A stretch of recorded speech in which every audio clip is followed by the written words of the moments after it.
So, by way of introduction, Philip Gould is a cultural documentary and architecture photographer who's made Louisiana his home and his subject since moving to the state from California in 1974.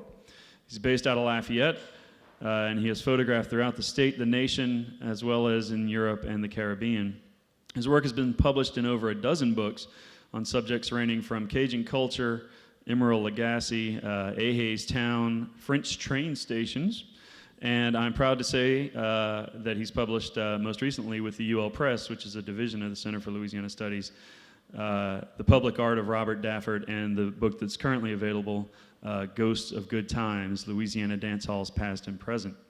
Gould's images have also been published in periodicals around the world, and his collection constitutes one of the largest privately held contemporary photographic archives on Louisiana. Herman Fuselier is a native of Opelousas, Louisiana. He's covered the Louisiana music scene for more than 25 years. He's the music and entertainment writer for the Daily Advertiser and the Times of Acadiana here in Lafayette. As a freelance writer, he's contributed features to Offbeat out of New Orleans, Oxford American Magazine, Living Blues, and other national publications. He's written CD liner notes for a long list of illustrious Zydeco musicians, and has been interviewed for stories on NPR, by the Wall Street Journal, the Philadelphia Inquirer, and more. And of course, if you like to barbecue and drink a few, you know he's also the host. I thought you had forgot, but go ahead. He's also the host of Zydeco Stomp, Saturdays on KRVS. Listen to it online or listen to it on your radio. With those introductions out of the way, I will ask my first question. And since this is about the book and partly the process of creating the book, whose idea was it for this book? Well, not really. It was kind of a mutual thing. I'll let you tell part of it, Philip. I've always had a thing about old buildings. I'm not sure why. They always fascinated me, especially dance halls. And I sort of grew up, you can say next to a dance hall, we'll probably see pictures of Bradford's White Eagle, which is a well-known, really world-renowned place in Opelousas. It was part of the Chitlin Circuit, an informal network of clubs in the black community all over the country. But we're talking right in Opelousas. We had James Brown, Otis Redding, B.B. King, Fats Domino, Duke Ellington, you name it. They all played at that place. And my parents are real close to the owners of the place, Miss Elrene Bradford, and they would be in the place partying, and my sister and I were next door. We were too young to go in, but I can remember sort of hearing the music and seeing the lights flashing and everything, and scenes like that always stayed with me. So as I saw Bradford's close and so many of these other dance halls closed down, it always dawned on me. I said, well, we need to somehow record these places before they totally disappear, and so many places are already gone. And Philip, I think that's a few years ago, about 5 years ago, I was interviewing you about your latest book, and you can pick up from there. You remember what I said that day. Yeah. Hello? Is this on? Yeah. Just turn it a little more toward. Yeah. I had a book out on historic Acadiana. Herman, writer for the paper, came over and introduced. He was interviewing me, and that's all nice and fine. After the interview, I said, "So Herman, is the interview over?" And he said, "Sure." I said, "Okay, so what you been doing? What you been up to?" And that led to his said, "I've always had this idea, man, it'd be great to do a book on all these old places that are closed." And he kept talking about it, and my eyes kind of bugged out, and I said, "Herman, man, that is something that would be really cool." And so that kind of led to the book, and so it just grew from there. I mean, the whole idea was And Philip's reaction is what we got from a lot of people I found. When we told them we were working on a dance hall book, there was like this sparkle in their eyes. It's like, or they'd start with the story. I used to go to Jay's or wherever, and then kind of instant launch nostalgia. into their memories. Yeah. So anyway, it just evolved, and it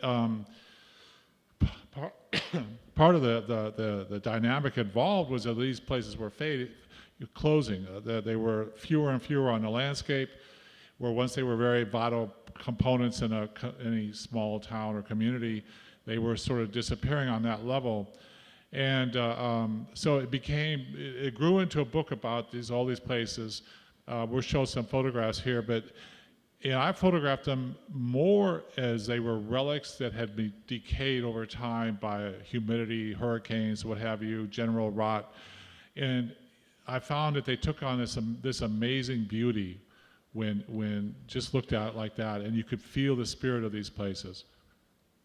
And so that just evolved, and so we started chitlin circuit places, Cajun dance halls, Zydeco clubs, honky tonks, what have you, and all just sort of morphed out, and we sort of defined a boundary, sort of Texas eastward to the Mississippi River, and then down by Lafourche, like that. Right. So, and it was a really fun. Herman wrote the introduction for it, and eventually wrote a number of other pieces.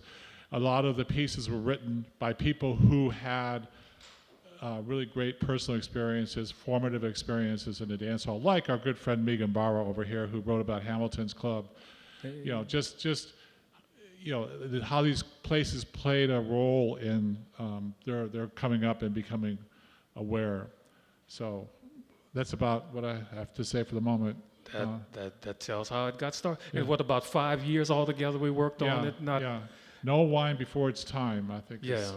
But, right. You know, we were all doing other things too. Herman had a day job, and I was caught up in other projects, but, you know, it finally came together, and so I'm kind of overjoyed of it. But we can look at pictures if you want and just continue that way. Yeah. I came to Louisiana in '74 to work out of college, to work on a paper in New Iberia called the Daily Iberian. It was a newspaper in a town where there was no news. And so...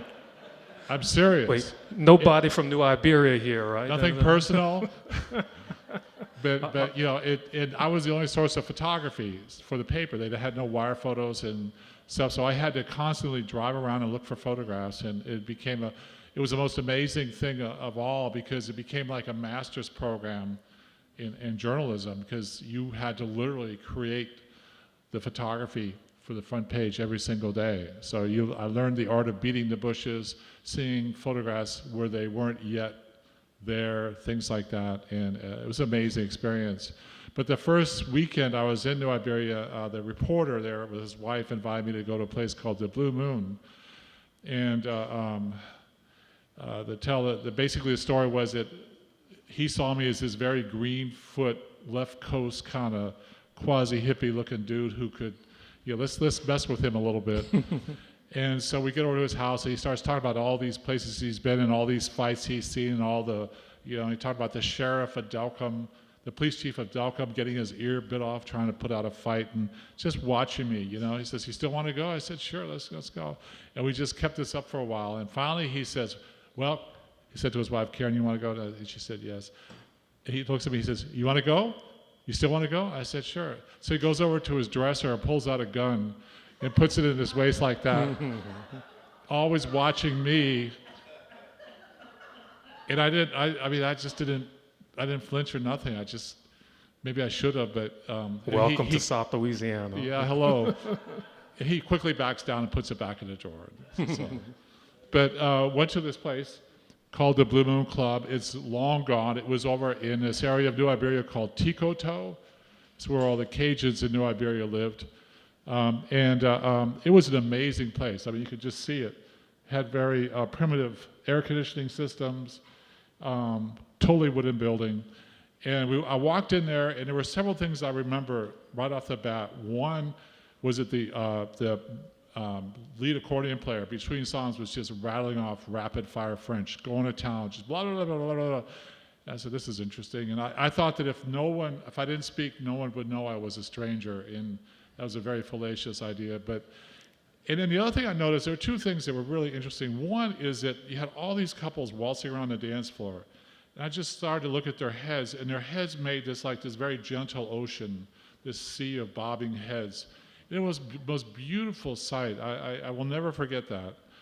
And the other thing that I was really, that caught my eye, coming from California, liquor and the law does not mix in California, at least officially.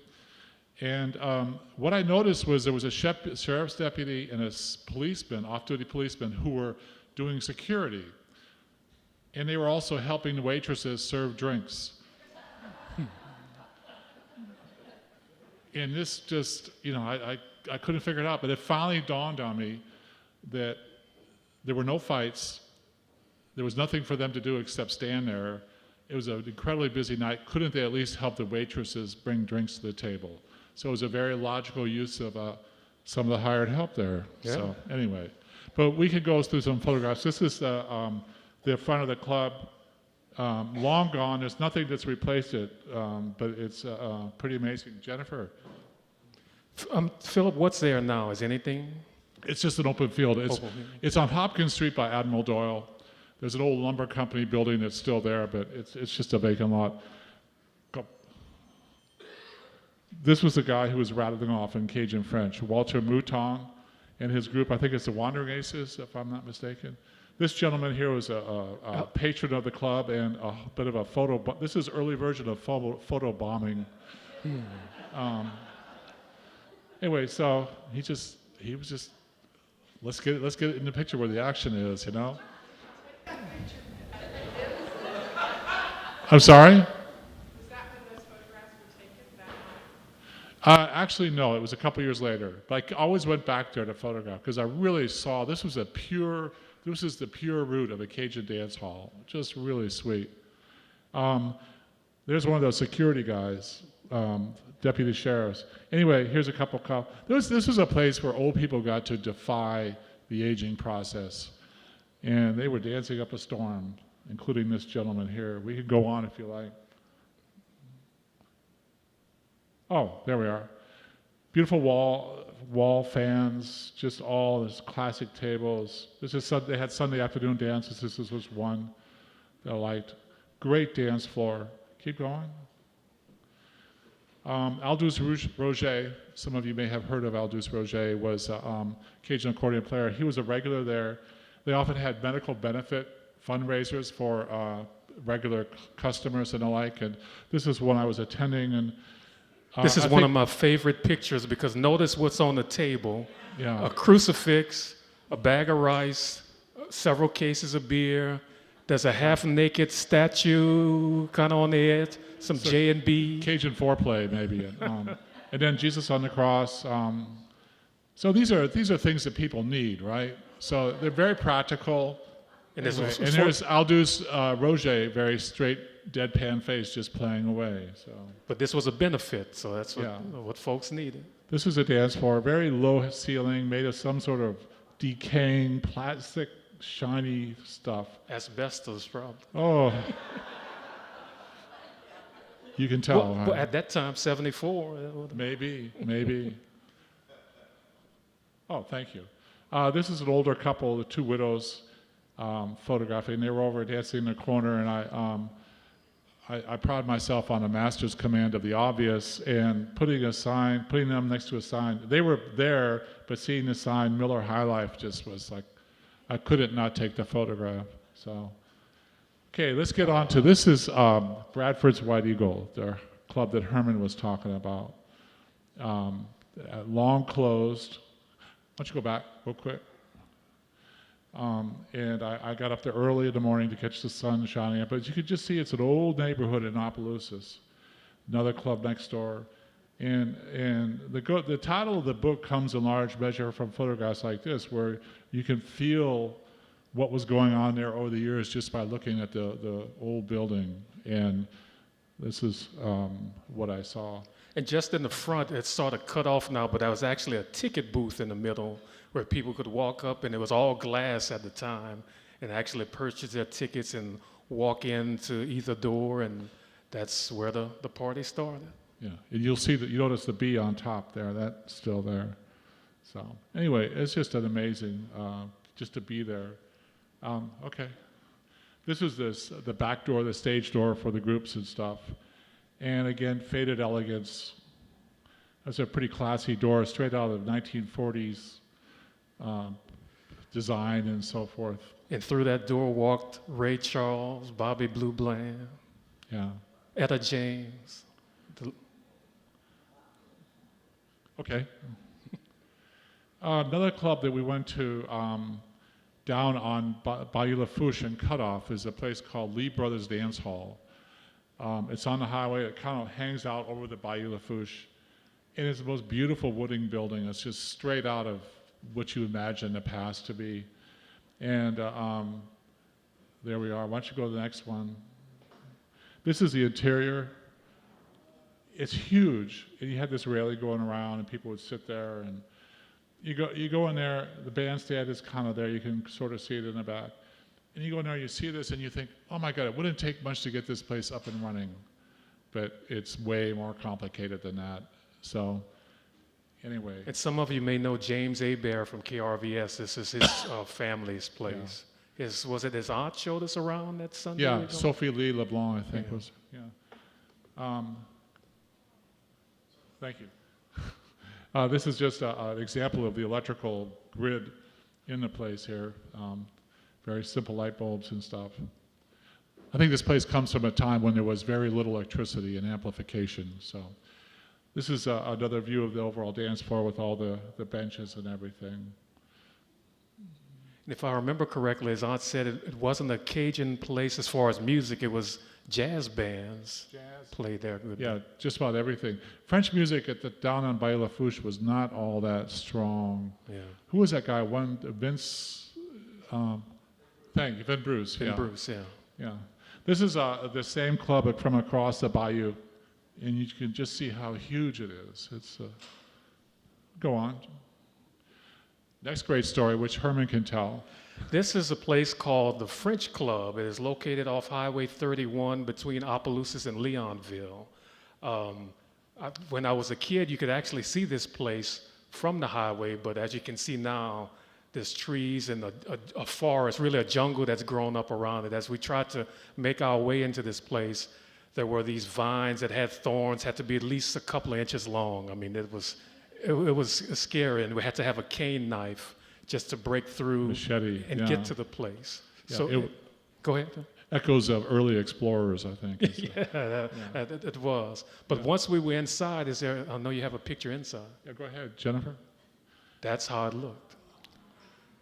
Pretty well preserved. You could dust off the tables and chairs and fire up the electricity, and off you go. Yeah. Yeah. It was eerie to be in there. And a lot of these places were like that. You just walk in there, and you have the impression that people closed the club for the last night, took the key, locked the door, walked away, and that was it.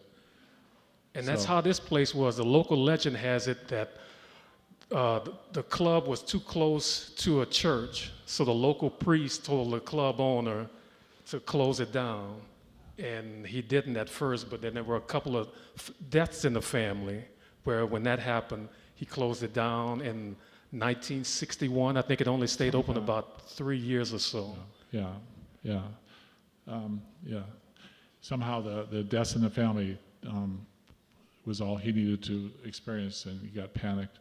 Anyway, yes, go ahead. How did you get into the building? Did you have to get permission from the owners? Yeah. Yes, the family member was with us. They live about a half mile away, the Ozan family, and he had the keys to the place, and we went one Saturday afternoon, and they used the place sometimes as storage. You can't really see it in here, but they hadn't gone in a while, so that's why we had to hack our way through it. Yeah. And at one time, the surrounding land was a family plantation. There was a syrup mill and store, and there's still an old store there. We didn't go in, but it's all part of that complex still. Right. All hidden behind the trees. Nobody really knows it's there.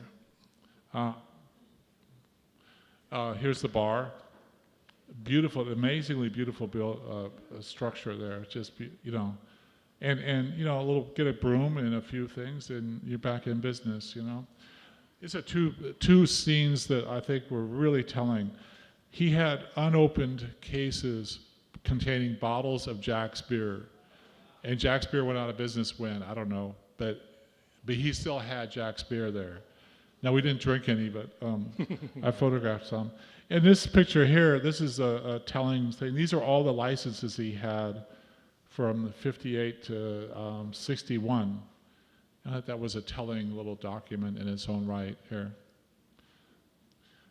Getting along the Mississippi River, this is a place called Speakeasies. little club just in the middle of on the highway. And I just loved the curved roof line and everything like that.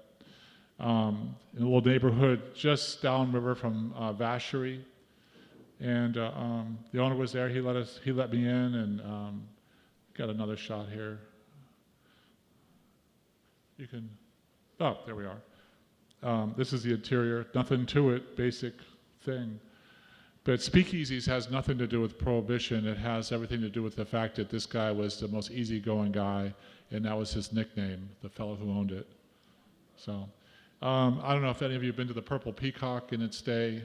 This was a seriously good club, and I got up before dawn one morning and just went up and got a shot. And this is the interior of it here. Now we keep hearing it could be torn down at any time, but it's still standing. Yeah. So. It's changed hands several times. I can't remember the name of the family that has it now, though. There's he has an insurance agency across the highway, and was it Heinan or? Yeah, maybe something like that. Yeah, local guy in Eunice. This is a shot I just took over along the Mississippi River, and I was just intrigued by the building and the brick and everything. But the thing that really got me the most was just this almost Penamental-like layers of signs and painted things, and you can just see you know one incarnation after another of what this place was. So this is Papa Paul's in Mamou. Are any of you familiar with Papa Paul's? It's on the north side of town, and there it is, a little old Zydeco place, Papa Paul Goodley, and still there. Another like this ghostly structure just standing in the middle there, just the world passing it by. Go to the next slide. This is the entryway, which I love this sense of color, even after years of being closed. And then this is little Ann Goodley and her grandfather, Papa Paul Goodley, the owner of the club, also the security guy. And little Ann plays the theme song for Herman's show. Yes, Zydeco Stomp. She's the originator of it. That's it. So we're in a very interconnected world around here, you know. And I'm sure Papa Paul had something underneath his coat you didn't get a picture of. Right, right. How many of you have been to Pierre Part? A couple of people. Yeah, Pierre Part is kind of north of Morgan City, and it's traditionally a place where people lived off fishing and what have you up in the Atchafalaya Basin. And this was a famous place there called the Rainbow Inn, and it's right on the corner. It's like the crossroads of Pierre Part, which consists of a main highway and a big bayou, plus a little street. But and there it is. It's a beautiful structure. Since closed. Next, this is the front door, very ominous-looking thing. And I went over to photograph, and the owners let me in, and there's a picture of them. It's a mother and daughter tag team bar ownership here, and this is how they normally dressed, which I thought was very nice. Okay, how many of you have been to Bork's Club in Lewisburg? Yeah, a few hands. Yeah, that's amazing place. It was like the ground zero of Cajun dance halls. It's on its going looks down worse fast. than this now, probably. Yeah, this is a place. This is what it looked like probably a couple years ago. This is what it looked like more recently. And I'm not an electrician, but those boxes, I don't know what was going on there. Yeah. The director of LUS in town here is a Cajun musician. I sent him this photograph and just asked him if would you think it'd pass code in Lafayette, and he just. The club was famous for this logo of these ballroom dancers, strangely enough, and so this is a sign that hung out there, and time has. Again, once I'm at hurricanes, humidity, rain, everything has just created a different field for the sign and the scene there. And the sign has since disappeared. I'm not sure somebody took it down or it's gone. 1990, I was there photographing a little bit, and I got this photograph of these 4 couples here. Sorry? And I think of this as a Cajun quadruple date. If there was a car that had 4 seats going across, this is how they would do it.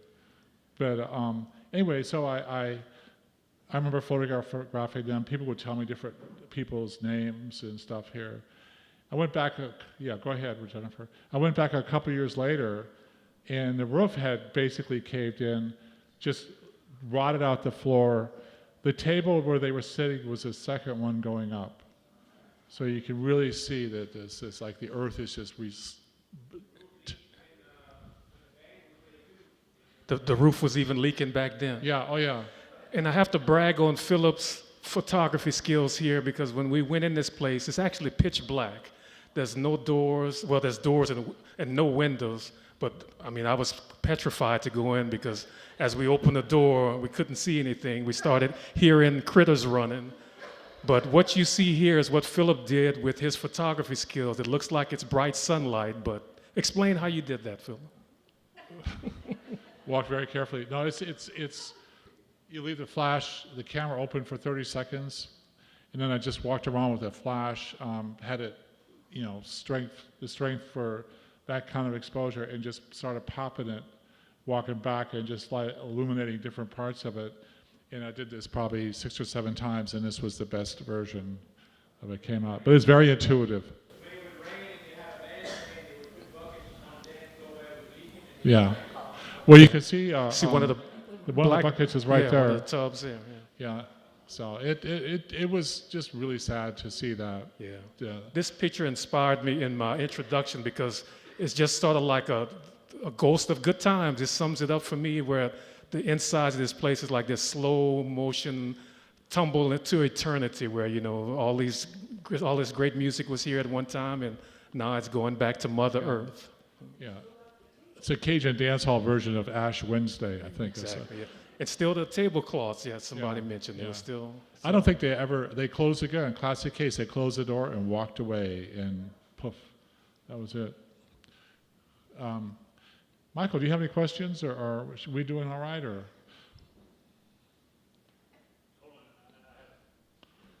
I have questions, but I think y'all are doing great. I really don't know why I'm standing up here. If any of you have questions, please interrupt. It's fine. Look, one in the back. This is on. Go ahead, ma'am. This process of photographing these beautiful places of dancing, did it make you want to dance, learn to dance? Did it connect to you? I learned to dance. It was a bit painful, but I figured it out eventually, and that happened long before I got serious about this project. Oh, I was in love with everything about South Louisiana, including the dancing and everything like that. Stuart. I can't remember. Did you have French when you went up here? Or did you I learned to speak French because I had a French girlfriend from Paris who was linguistically stubborn, and our relationship was in French. That's why you speak Swedish. There you go. Yeah, if you want to learn a language, fall in love with a native speaker, and you'll be speaking it in no time. So. And there was a mention of music. Pud Sharp reminded me, he came with us to Bork's, where on my iPhone, I actually pulled it out because I said, we're here, this place has been closed 30 years, we should have music. So I pulled out my iPhone, played, I think it was KRVS maybe, played a little bit of that. But it reminds me too, the jukebox was still in there. Everything from Belton Richard to Stroking by Clarence Carter. So it covered a whole variety. But good range. we brought some music back to Bork's for a little while anyway. Yes, ma'am. Can you say approximate years, the year with us? That was probably taken in 2015. Yeah, since 2011, 2012. Yeah, within the last 5 years. So This is, how many of you have had the pleasure of driving to Baton Rouge by taking Highway 190 and crossing the old bridge there? there's this little stretch before you get to the bridge of all these seedy-looking buildings and all kinds of stuff. It used to be a really hopping area, and I was driving there on the way to Baton Rouge and saw this one place, and if this is a classic example of nature having the last word, just slowly swallowing up this building here. But the martini glass logo was still somewhat intact, so hard to resist. Okay. French Casino Club in Mamou. It's out on the highway. You wouldn't see it otherwise, but this is a shot of it. The owner, Eugene Manuel, has several clubs in town, and he now uses this as a storage facility for all pool tables and jukeboxes and whatever. And you can see this is how he stores chairs, and just throw them in a pile. Yeah. I just saw that. I just love the abstractness of it all. It's just. Well, it is now. It is, yeah. Anyway, Club Leon. Did you know much? No, I don't know anything about Yeah, it. this is out by St. Martinville, and just, whoa. It's now open again as a Zydeco Dance Hall Club, Charles. Our good friend Pud got a picture of this long ago, and he had the flashing arrow sign down by the guy, playing tonight. And when I got there, it was gone, and I just said, oh. Anyway, this is another one. This is called the Auto Club, which is on the road between New Iberia and Lauraville, a little community called Rochon. And you're driving down, minding your own business, and you look and you see this building, and you go, that looks like a dance hall. And so I stopped and took a bunch of pictures of it, and I found out that indeed it was. So this is another case of nature and having a last word on a man-made structure and creating a different kind of beauty. Southern Club. Anyone ever went to the Southern Club? It's highway up on Highway 190. Yeah. Who? Opelousas. Okay. Anyway, this is west of Opelousas on Highway 190. A mammoth, gargantuan club, huge, and this you could kind of get a sense of it. If that's a door, you can see the sense of scale for the place, and it's just slowly deteriorating. This is the inside. Yeah. Dance. This is the stage, and you can just see all the space of it, and two, just how it's slowly falling apart. And vandals have made off with any sort of copper that's in the place. The air conditioning units are missing. The wiring's been taken out by a lot of people. Yeah, sir. Was that one of the clubs that drew the biggest names? I heard Ray Charles, a lot of them. I'm not sure about Ray Charles, but definitely Fats Domino. I think he was a regular there. Chuck Berry, and I think Ray Vidrine, whose family owns the place still. He mentioned there was a wall in the back that was autographed by a lot of the musicians. That wall is no longer there, but Chuck Berry and some others had left their signatures in the place. Yeah. But it's real popular for swamp pop, Rod Bernard, Tommy McLean, those guys from that era. Yes, sir.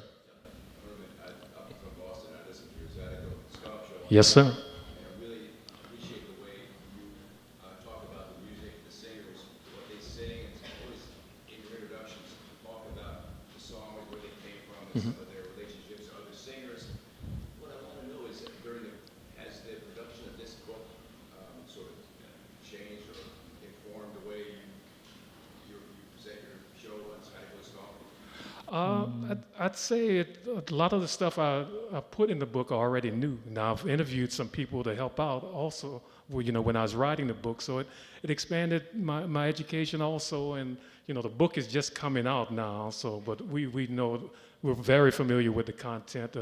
It's helped out. It really has. And I hope it helps to give people a visual when I talk about Bradford's White Eagle or mention the Southern Club where, unless you're from the area, you may know where it is, but if you're from away, you might not. But in the book, you can see what's left of it. Well, one example is the picture of that woman who sings at songs on your show that you just showed about. Little Ann Goodley. Oh, Miss Ann Goodley, yes, exactly. Yeah. Thank you. Yeah. Yes, ma'am. I wonder if you all have any insights into the question from the last panel about what caused the clubs to start closing. Just in your research, you talked to some of the owners. Is it common denominator? What causes them to close? Were there any common denominators of all these 5 clubs, 5 different towns closing? I think a lot of the things that were mentioned earlier, where the legend goes, if you were tall enough to put money on the counter, you could have a drink. But that's not the case now. There's tougher DUI laws, and it's frankly, when these places opened, so many of them were built in the 40s. This was the only entertainment. I mean, some of these rural areas, electricity was still a new thing. People didn't have radios and TVs. You had to go to these places to be entertained. And now we just pull out an iPhone and we can stream 1 million songs. But there was no such thing back then. And so many of the club owners over the years and still now talk about casino gambling when that started here in the 1990s. Marie Bork, who had Bork's Club, I remember her saying many times, in fact, it's in the book too, that she just can't compete with the casinos. Sid Williams at El Cido's Zydeco and Blues Club, he says that all the time. This past Mother's Day, he celebrated his 30th anniversary, and he usually has a big blowout for that, but he closed down. He said unless he can get a big name, there's really no need to open, because the casinos have taken, he estimated 80% of his business. They can you pay bands a lot more, they don't have to play as long, people can get in free, and there's always a chance to strike it rich, and you can't do that at El Cido's. You can strike it rich dancing, yeah. but just not to, you can't compete with the gambling. Yeah. In Australia, a lot of the inner city clubs, the gambling laws changed and they brought in, they didn't make a casino, but they brought in poker machines and carpeted the venues. Does that happen here as well? Or did you just have casinos versus clubs? They'd have slot machines in some of the clubs. That was the only thing I was aware that was official and legal. I'm sure there were, card games in the back and what have you. We literally had all of our venues carpeted when the casinos came in, so we lost our dance floors. Yeah. Yeah. Similar situation. Yeah. I think some other things that have killed some of the clubs are, one is fire. A lot of clubs got burned down. Sometimes it's mysterious as to why, but and I think also the role of clubs in the community changed too. That they were the center point, and then with television, with all these other things, it became less so. And so, let's keep on going. You just made me think of something with the Southern Club. Ray Vidrine mentioned people in Opelousas started coming here to Lafayette. Lafayette was the place to be. You didn't have to stay in Opelousas to party. So Yeah. that was a factor too, I think. Southern Club was on the main east-west highway, and then they built the interstate. Right, So, another big factor. Because Yeah. one night at this club went from Houston to New Orleans. So all the touring bands went up and down this highway for years and years, but no longer once I-10 was open. Yeah. Okay, back. This is a Hamilton Club.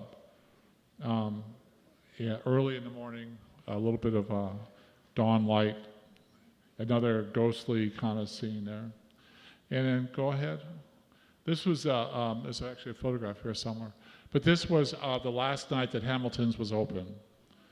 And you can just see all the cars parked. And I mean, it's just, I remember stepping back and just wanting to get the whole thing with the sky as just of a snapshot. 2005. So it's been a good 10 or years or so. Yeah. And Megan was there. You were there that night. Yeah. Yes. A lot of people were there.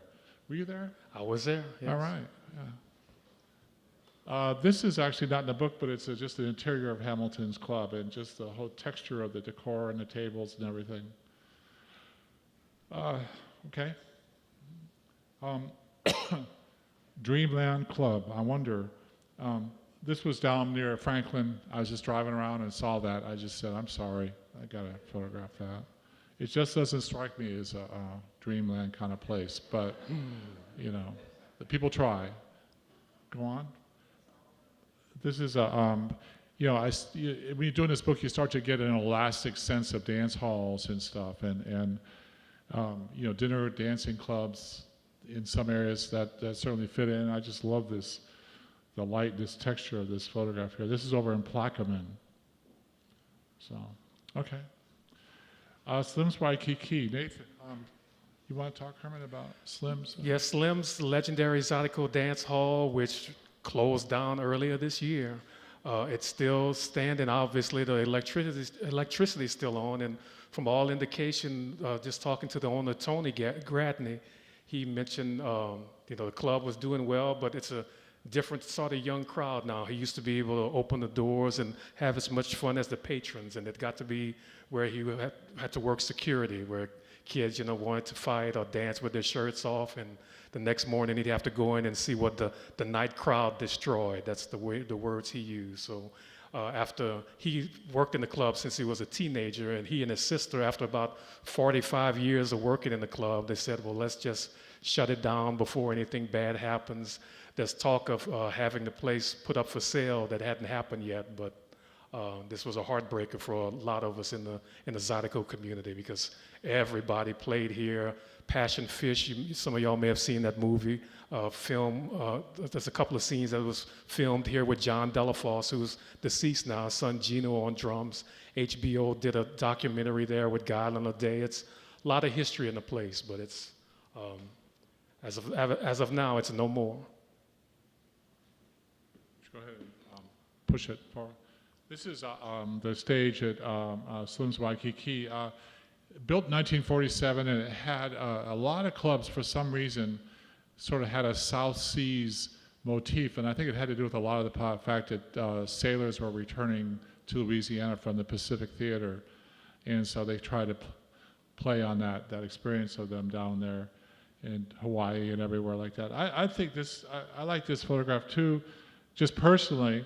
I like the electrical grid, the setup here. It's just, yeah. That's enough. And then this is just an interior shot with the tables and the fans in the background and stuff.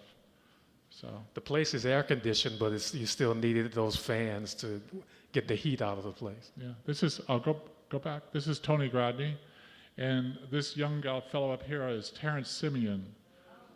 As a teenager, he got his start playing at Slim's. So. North of Pierre Part, the town where few people go, is another place called Bill Rose, and there's a club there called Le Bon Chance Club. And you can see in this shot here, they put up Christmas lights, spelling out the name. There's a sort of wicked sense of humor about the thing, because this club exists on this very curvy road that winds through a swamp. And so it's a good wish for anyone trying to drive there, especially at night. And you can see in the background. This is the owner and his daughter. You see, get a sense of the place here. This is the interior of the dance hall part. There's a bar on one side, then you have this. And I walked in there. This could open up tomorrow as a Cajun dance hall museum. It's that pristine and it's that classic. All the mismatching tables, chairs, tablecloths, but it's all immaculately clean. So yeah, here you go. You can see. There's not one single table that has all the same chairs around it. I promise you. Yeah. This is an unnecessary consideration. So, and here's the dance bandstand up there. And then this is a little sign on the thing. Please take your hat off to dance. No dancing with hat or cigarettes. And the best one, no, where's it? Yeah, no dirty dancing allowed. Now, generally the average age of the people who go in there are about 61. It was still a problem, Oh, here we go. Speaking of problems, this is a place up in Mamu called the Holiday Lounge, and what you see is what's really there. That is Governor Edwin Edwards, and that is a lighted sign of a stripper of some sort. And the sign in French is it's a lot of mistakes in the spelling there, but welcome to Big Mamu, Governor Edwards. And the fellow who had the club, Eugene Manuel, T. Ed Manuel, thank you, was a big fan of Governor Edwards. He ran slot machines all over, jukeboxes, everything. He was a real entrepreneur in Mamu, and he always had a good sense of what the people needed. And there were all kinds of clubs that played French music in town, so he got a club that could play sort of more modern rock and roll stuff for teenagers. But it kind of evolved in some other things too. This is the seats in the club here, and you could, I think that the hairstyles in the age of the furniture kind of dates it. So, and then here, this is the dance floor that he had. Early version of of disco dancing, if you will. Yes, might have been the first disco. Maybe. And then this is just where he had a couple jukeboxes and stuff like that. Very, very cool place. This place is. Is that the Happy Landing? Yeah. Happy Landing Club Parkland, up between Arneville and Port Barre. Leonville, Port Barre area. Yes, St. Andrew Parish. It was a club for a long time. Then it was a Woodman of the World Hall and other things. Your basic standard brick, cinder block building. And we go to the next one. And this is the inside. It's ready to go. It's also available if anyone wants to start a Cajun dance hall. It's ready to go. This is a place down on south of Houma, Grand Caillou, and it's called the Bon Ton Roulé Club. And you can see what nature does over time. It just really is hard on these buildings. This is a place near Abbeville called the Levy Club, and it was another family operation. And I love the barn. It's just a beautiful looking building that way. And these people who live in these houses, they own the club. It's a little compound on the highway there. And then this is the inside. So this is RC's just out in the middle of the country. Just driving around and saw that. Okay. Thank you. Yes. Philip did a lot of driving, as you could tell. He would just get in the car and It's that ride. old beating the bushes business. This is the Triangle Club in Scott. Building no longer there. Closed for years, and the building was starting to decay, and so I got a shot there. And then this is a shot I took years and years ago, probably 30 years ago, of a wedding dance there. And it was great. I liked the waitress with the bee bonnet hairdo. And Are you serious? Oh, really? Wow. Whoa. The waitress? Whoa. Clifton Chenier Club. Clifton Chenier, after he won the Grammy, built a club out in the country past Lorville. And he played there a few times, but it was actually his wife who ran it. And this was the sign that had years, and you can see that the weather, once again, has altered the feel for the sign. And this is the building right there. Every June, they would have a birthday party for Clifton, who was born on the 25th of June. And this is Leroy Thomas and his group playing there. And Andre Thierry. And this is, I can't think of her name now, Cherie something, but she's Cleveland's granddaughter, Cleveland Yes. Chenier's granddaughter. And then you can see Clifton in the back, the photograph. In Lafayette here, there's a railroad track. Let me see where it's over here. And there's 3 clubs along the way of the railroad track. The old Grant Street here, in the background, Feed and Seed, which you can see here. And go ahead. This is Feed and Seed, the inside of Feed and Seed. And just to jump in, Grant Street has recently reopened, had a Zydeco band last Sunday or Sunday before, Randall Jackson. So they're going to make a go of it again. And then the final club was Club 535, was just open. And they have this amazingly beautiful long porch, probably 100 feet long, and the Amtrak passes right by there. It's kind of a nice scene on a Sunday afternoon. Okay. El Citos, we talked about El Citos. Yes. And they used to have Thanksgiving fundraisers, and a lot of different folks would come out and play. And I was lucky enough to get a shot of the various folks here. You probably recognize a few of them in the buckwheat Zydeco, Chubby Carrier, Nathan Williams, to the right, Bo Jacques, Rockin' Doopsie Jr., his brother. Is that Anthony or? Yes, that is Anthony, yes. And Terrence Simeon behind him. Way back, and then also Zydeco Joe Bouton. And then down here, this is what, Corey Arsenault on the left? Yes, Corey Arsenault. And this young fellow down here on the right is Little Nate Williams now, who's a pretty big fan, star. So. And next to him, his cousin Isaiah, who's in the band also, Isaiah Williams. Yeah. And I can never remember this guy's name. Frank? Is it Frank? Yeah, I think Mr. Frank. Yeah, he was dancing there. Anyway, go on.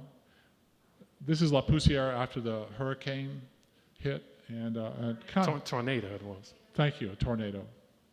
And you can see it kind of shook the building up a little bit. They repaired it and had a reopening, and so we have photographs of that. Different things here. Steve Riley playing, families gathering, couples dancing. One thing, La Poussière was not an integrated club. You had to be white to get in, and why don't you talk about that a little bit? Because there was a change for that. Yeah, there was an incident in the mid-'90s where the black woman wasn't allowed entry into the club, and I think she happened to be a federal judge. So this was, the lawsuit was filed, and this made the news in the New York Times, and a settlement was eventually reached. And in 2009, things changed. Word quickly spread that Gino Delafosse was playing. So this was going to be a historic night, the first time a Creole band, black band, ever played at La Poussière. So I was there that night. I think Mariba Makaramoko, maybe some other people were there, and everybody was guilty of having a good time. There was no trouble. Everybody danced.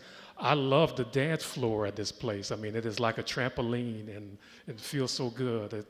And Gino's a regular now. Chubby Carrier's played there sometimes. So yeah, things have changed. Okay. Lakeview Dance Hall, which was a club. Now that building is closed. Now they have it in a barn. And this is the overview looking down on the dance floor there. Richard's Club. Which is now Miller's Zydeco Hall of Fame in Lawtell Highway 190, but one of the first and oldest clubs around. And Dustin and Nicole Miller, a young couple, they have it. They took it over. They used to date there when they were just out of high school. And it still has Lil Nate there sometimes, J. Paul, but through the years, Rockin' Sydney, Clifton Chenier, you name it, they've all played at Richard's Club. Yes, sir. This is a modern version of it, yeah. Juke joints, were those kind of pre-dance halls? Or you mentioned dance halls all the time, but do you have anything that's considered a juke joint? Probably in the book I do, but I mean, it's such a term we don't quite, I don't hear that used We don't too really much. use that a whole lot. Yeah. So many of these places could fall into that category where dancing was such a big thing where, that's why people, well, not the only reason they went there, but the big thing was to dance. In a place like Richard's, it was a community center where they even showed movies and had boxing matches sometimes. So it could be a multi-purpose place. Facility. If I can jump in, I think juke joints are probably the same. They serve the same function basically, but they just call them that in especially the Mississippi Delta region. So northeast Louisiana, southeast Arkansas, northwest and northern Mississippi, going all the way up through Memphis. The one thing that might differentiate them a little bit is that they don't have as much of a civic function in the way that dance halls can serve as these kind of community centers. Juke joints are usually places to drink, hear music, and dance. But there are certainly examples where they go beyond that. So it's really kind of a regional terminology thing, I would say. Okay. we're going to slowly head to the finish line here. Why don't you, Jennifer, if you could. This is actually this room right here. This is a Vermilionville, and Gino's on stage. This is during BAFA week. So this is a multifaceted facility here that can be a dance hall when needed. So, Gino at Whiskey River. This is Mardi Gras Day, people dancing. At the end of the night, I guess at any time really, if you are so inclined, as these women were. Uh-oh, here we go. At the end? Last 30 minutes. If you're inspired beforehand, too bad, but 30 minutes before the end, people will get up on the bar and dance. Excuse me? I've just seen women do it. Yeah, maybe it's just women. Gee, how about, yeah. And then this is a shot of Whiskey River at dusk. And boy, nothing like a shiny car top to reflect this fading sky. I loved it. I think that's it. And this part too is something that we want to emphasize. We call the book Ghost of Good Times, but the latter part we called it Good Times, just so people will know the scene isn't totally dead. Because if you pick up the book, you might think, oh man, the music's gone, the dance halls are gone. They've definitely disappeared by the hundreds, but there's still a lot left. We're standing in one now. Vermilionville every Sunday has a dance here, Cajun, Zydeco, and even more than that. So we want to make sure people realize things are alive and well. Just as Barry Onsley mentioned earlier, things have morphed into festivals and trail rides and different other venues where the dance halls aren't the only scene in town anymore. Okay.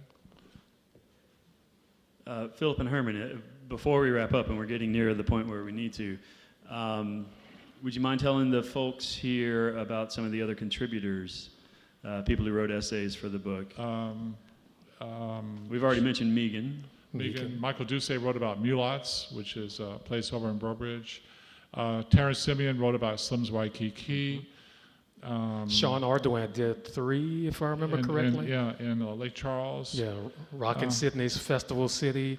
Thibodeau's Hall, which is a 2-story dance hall we caught just as they were taking the bricks off the place. Yeah. And in its second life, it was actually a church. When Philip went in, there were these crucifixes and pews and everything. But for, 20 plus years, really it was strange. A dance hall. Yeah. And now it's gone. Yeah. There are more I know, and I'm not thinking of them, but if you want to know, Shane Bernard wrote about the Southern Club. Yeah, thank you. Barry Onsley did. Jay's Lounge. Yeah. Barry writes that he tried to lose his virginity often at Jay's Lounge, and he kind of regrets having He also been says so free. he never succeeded. Right? Yeah, he never succeeded. You can only lose it once, I know. But go ahead. Are there any other questions? We good? We have a few books if anyone's interested in getting a copy, and happy to sign them. Yes. And they make thank lovely, you for everyone who's already bought one. Lovely Christmas gifts, so stock up now. We're here to sign them for y'all. Thank you so much. Thank you.